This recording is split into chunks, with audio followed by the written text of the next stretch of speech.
Drama कभी मैं कभी तुम के अगले एक साथ में आप देखेंगे कि जैसे ही शर्जीना और मुस्तफ़ा घर छोड़कर चले जाते हैं तो रुबाब अपने सास ससुर को कहती है कि हमें अब यहाँ नहीं रहना चाहिए। हम ये घर सेल आउट कर देते हैं और आप हमारे साथ हमारे घर शिफ्ट हो जाएं। वहाँ आपका बहुत अच्छा ख्याल भी रखा जाएगा और बहुत अच्छी देखभाल भी की जाएगी। अदील के पापा जो पहले ही बहुत दुखी होते हैं वो पहले तो नहीं मानते, लेकिन फिर अपनी बीवी के मनाने पर वो कहते हैं ठीक है, लेकिन मैं सिर्फ एक शर्त पर जाऊंगा कि मेरे घर को बेचा ना जाए, इसको बेशक बंद कर दिया जाए लेकिन इसको सेल ना किया जाए। रुबाब कहती है ठीक है, इस घर को बंद कर देते हैं, आप हमारे साथ वहीं शिफ्ट हो जाएं। अदील के पेरेंट्स उसके और उसकी बीवी के घर चले जाते हैं। कुछ दिनों बाद शर्जीना मुस्तफ़ा को कहती है मुस्तफ़ा तुम्हें बाबा और माँ से मिलना चाहिए।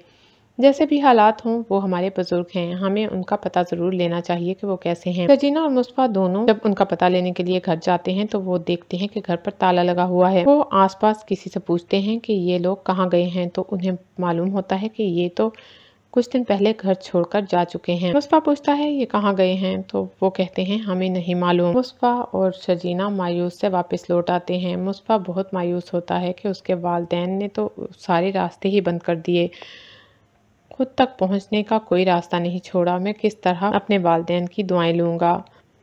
क्या गरीब होना इस कदर बड़ा जुर्म है कि इंसान अपने रिश्ते नाते सब खो डालता है। मुस्तफ़ा ये सोचते हुए उसकी आंखें नम हो जाती हैं और वो शर्जीना से नज़रें चुराने लगता है ताकि शर्जीना को मालूम ना हो सके कि वो परेशान है। दूसरी तरफ शर्जीना सोच रही होती है कि मुस्तफ़ा को बहुत बड़ा धचका लगा है, उसके घर वालों ने उसके साथ ऐसा किया है कि वो सोच भी नहीं सकता होगा और ये सब रुबाब की वजह से हुआ है। वो सोचती है कि अब हमें ही एक दूसरे का सहारा बनना होगा और एक दूसरे की खुशी में खुश रहना होगा और एक दूसरे को खुश रखने की कोशिश करना होगी।